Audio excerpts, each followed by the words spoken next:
ፊልሙ ሲጀምር ገና ንጉሰ ነገስቱ በቀስት ተመቶ ሲወድቅ ይጀምራል። በቀስት የመቱት እነማን ናቸው አስረዳችኋለሁ። ከዛ በኋላም ሳሮዝ ወደ ኦርሃን ቀስት ይወረውርበታል ማለት ነው። ነገር ግን የተወረወረው ቀስት ለኦርሃን ሳይሆን ከንጉሰ ነገስቱ በኋላ ሊመታው የመጣ ጠላት ነበር፣ ለሱ ነበር ማለት ነው የተወረወረው። ከዛ በኋላም ፍላቪዮስ ወይም ደግሞ ይሄ ጠላቱ ማለት ነው ንጉሰ ነገስቱን ጠብቀው ኦርሃን ብሎ ይነግረዋል። ነገር ግን እንደምታዩት ንጉሰ ነገስቱን መጠበቅ አልቻለም። በቀስት ቀጥታ ንጉሰ ነገስቱ ይመታል ማለት ነው። በቀስት የመታው ግን ንጉሰ ነገስቱ አይደለም፣ የራሱ ጓደኛ ጠላቱ ነው። ይሄ ጠላት ማን ነው? በኋላ በደንብ አስረዳችኋለሁ። ከዚህ በኋላ በጣም ከባድ ጦርነት ውስጥ ይገባሉ። ከባድ የሆነ ውጊያ ይጀምራል ማለት ነው።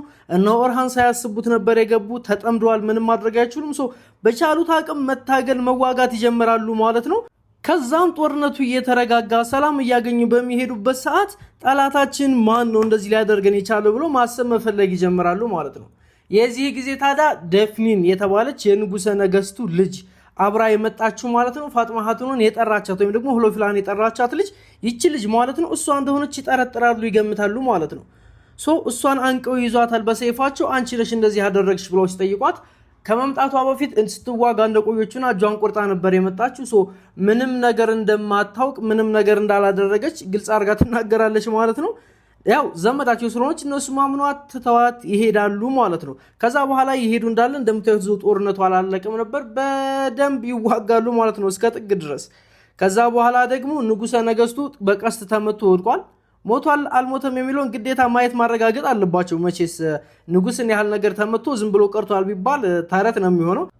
ንጉሰ ነገስቱ ሞቷል አልሞተም የሚለውን ሄደ በሚያረጋግጡበት ሰዓት ንጉሰ ነገስቱ ትንፋሹ አለ አልሞተም ማለት ነው። እንደምታዩት ሳሮዝ ቼክ ያደርገዋል። ንጉሰ ነገስቱ አልሞተም።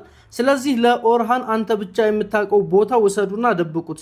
ንጉሰ ነገስቱ መሞቱ ከታወቀ አለመሞቱ በህይወት እንዳለ ከታወቀ ከባድ ሪስክ ይሆንብናል፣ ከባድ ችግር ይሆንብናል ይሉታል ማለት ነው። ኦርሃንም በዚህ ሀሳብ ይስማማና ወስዶ ንጉሰ ነገስቱን የሆነ ጫካ ላይ እንዲጠብቁት ወታደሮቹን ይነግራቸዋል፣ ሕክምናም እንዲያገኝ ጭምር ማለት ነው። እነሱም ወስዶ ሕክምና ቦታ ላይ ያደርሱታል። ከዛም ያንን ቦታ ለቀው ይወጣሉ ማለት ነው። ከዚህ ፓርት በጣም ያሳቀኝ ፓርት ይሄ ነው። እንደምታውቁት መርየም የምትወደው ሌላ ልጅ አላት። እነዚህ ደግሞ አዲስ የመጡ እጮኞቿ ናቸው ማለት ነው። ይሄኛው ልጅ በጣም ይወዳታል።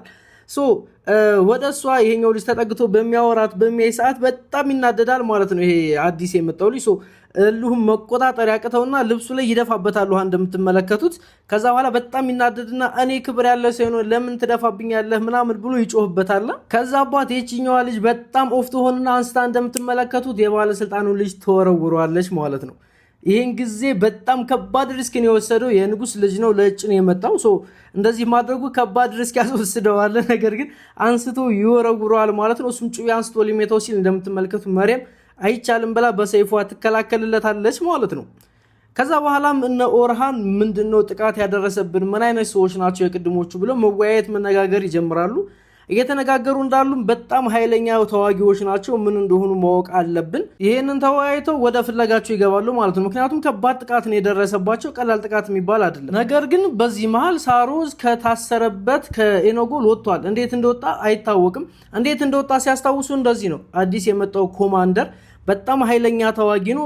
ወደ ጎሳቸው እንደዚህ ተቀጣጣይ እሳቶችን ይወረውራል ካምፓቸው ላይ ማለት ነው። የኦስማንም ሆነ ሌሎች የቱርክ ፊልሞች ትኩሱን እንደተለቀቁ በአማርኛ ተተርጉሞ እንዲደርሳችሁ ከታች ሰብስክራይብ የምትለውን መንካት እንዳይረሳ። ወደ ቪዲዮአችን እንመለስ።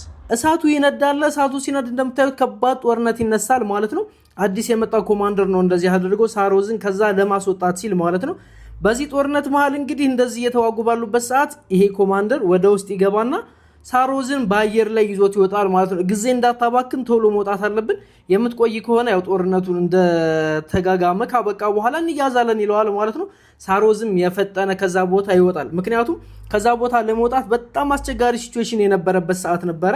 ስለዚህ ይሄ ሰውዬ ግን ከዛ ቦታ ያስወጣዋል ማለት ነው። በጣም ደስ ይለዋል፣ ሳሮዝም ያመሰግነዋል። አዲስ የመጣው ኮማንደርም ለዚህ ብቻ አይደለም ብዙ ስራዎች ይቀሩናል ይለዋል ማለት ነው። ከዛ በኋላ ይሄ ሳሮዝም በጣም ደስ ብሎት አመስግኖት ቀጣይ ስለሚሰሩት ስራ ማውራት ይጀምራሉ፣ ይነጋገራሉ። ከዛም ጀለስ ተገፍትር ያለው ተመትቻለሁ ይሄ ልጅ ጠየቅልኝ ትላለች ማለት ነው። ቅድም ጭቃ ውስጥ የተወረወረው አዲሱ ሙሽራችን ማለት ነው። ይሄኛው የግጦሹ ልጅ ደግሞ በፍጹም ይቅርታ አልጠይቅም ምንም አላጠፋሁም ይላል ማለት ነው። መርየምን በቻለችው አቅም ምንም አላደረገም እሱ ምንም አላጠፋም ብላ ውሳኔ ትሰጣለች። ነገር ግን ማልሆናቱን እንዲታሰር ትፈርድበታለች ማለት ነው። ይሄ ጋጣሹ ልጅ እንደምታውቁት በጣም ይወዳታል መርየም። ነገር ግን ግዴታ መታሰር አለበት ብላ ትወስናለች። ወደ እስር ቤት ኦርሃን ቤይ እስኪመጣ ድረስ ይወረወራል ማለት ነው እስር ቤት። ከዛ በኋላ እነ ሳሮዝም ቅድም ፍለጋ ወጥተዋል፣ ፍለጋ ጀምረዋል። ምክንያቱም ማን እንዳጠቃቸው ለማወቅ አሰሳ ወጥተው ነበረ።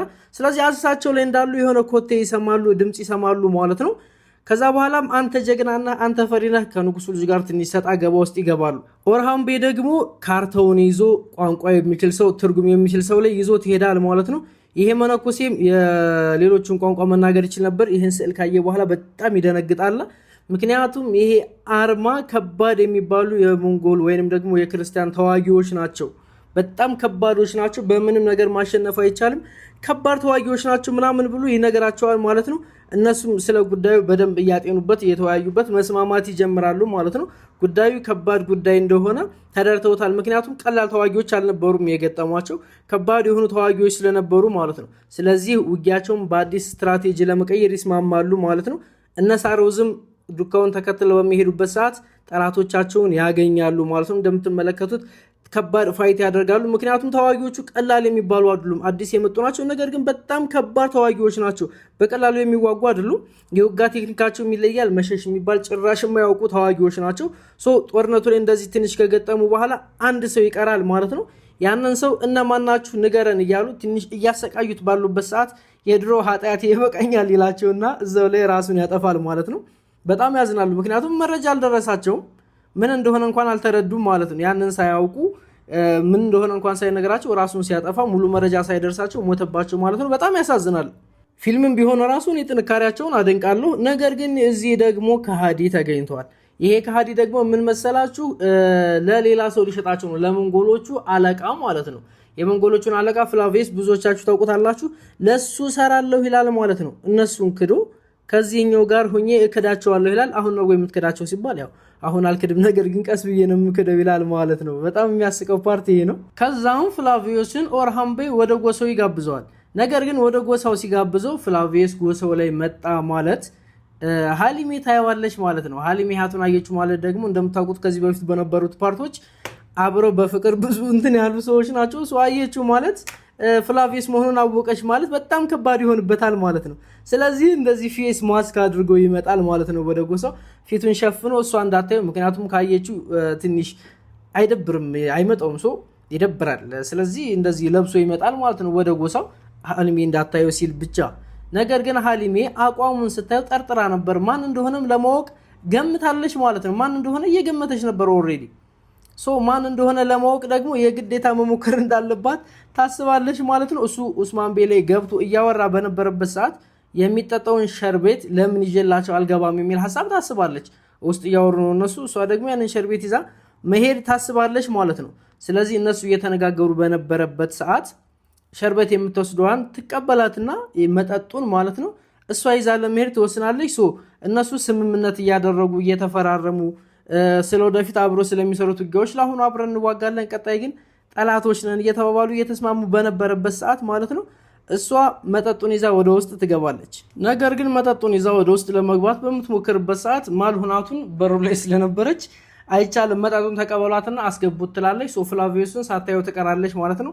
እዚህ ታይም ላይ ፍላቪየስ ይተርፋል፣ ምክንያቱም ማልሁናቱን በመኖሯና መጠጡን በመቀማቷ ማለት ነው። ምንም ማድረግ አልቻለችም። መጠጡን ሰጥታቸው ተመልሳ ወጣ ትሄዳለች ማለት ነው፣ ምክንያቱም ከትእዛዝ መውጣት ስለማትችል። ነገር ግን እዚህ ቦታ ላይ አንድ ነገር ላስታውሳችሁ፣ የፍላቪየስን አባት የገደለው ኡስማን ቤይ ነው ተብሎ ተነግሮታል። ጠላቱም የሆነ ኡስማን ቤይን ጠላት አድርጎ ያዘው ፍላቪየስ በዚህ ምክንያት ማለት ነው። አባቴን ገሎታል ብሎ ስለሚያስብ ነው ማለት ነው ጠላቱ አድርጎ የያዘው። ነገር ግን የሳሮዝን አባት የገደለው ሂሪስቶ ነው። ሂሪስቶ ማለት ይሄ የምታዩት ሰውዬ ማለት ነው። በድሮ ጊዜ ትእዛዝ ሰጡት። አሁን የመጣው ጀነራል ነው። በድሮ ጊዜ ጓደኛ ነበሩ። የፍላቪየስ አባትና ሳሮዝ ማለት ነው ጓደኛ ነበሩ። በዛ ሰዓት እንዲገድለው ትእዛዝ ሰጡት። ይሄን ማለት ነው የገደለው። ነገር ግን ለልጁ ምን ተብሎ ተነግሮታል? አባትን የገደለው ኡስማን ቤይ ነው ተብሎ ተነግሮታል። ጠላቱ አድርጎ የያዘው እሱ ነው። ነገር ግን ትክክለኛ የፍላቪየስን አባት የገደለው የምትመለከቱት ሰው ሂሪስቶ ነው ማለት ነው። ለምን ትገለኛለህ ነው ትእዛዝ ተቀብዬ ነው ባትመጣ ይሻልህ ነበር ብሎ እንደምታዩት የገደለው እሱ ነው ማለት ነው።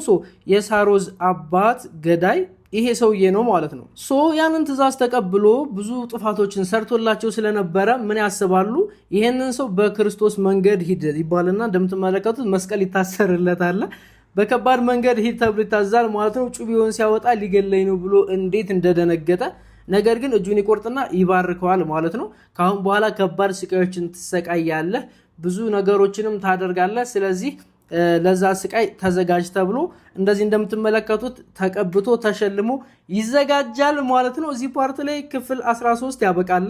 ሶ ክፍል 14ን ደግሞ በደንብ ተንትኜ እንደተለቀቀ እማቀርብላችሁ ይሆናል ማለት ነው። በደንብ ከዚህ በበለጠ በሚል ማብራሪያ ማለት ነው። በቻልኩት አቅም አብራርቼ ያቀርብላችኋለሁ። ይሄን አካውንት ፎሎ እያደረጋችሁ አብራችሁን ሆኑ። ስለ ኩርሉስ ኦስማን እንደዚሁም ስለ ሌሎችም ቻናሎች አዳዲስ ነገራቶችን ኤቭሪዴይ ፖስት እናደርግላችኋለን ማለት ነው። ሶ ሰብስክራይብ አድርጋችሁት ይጠቅማችኋል።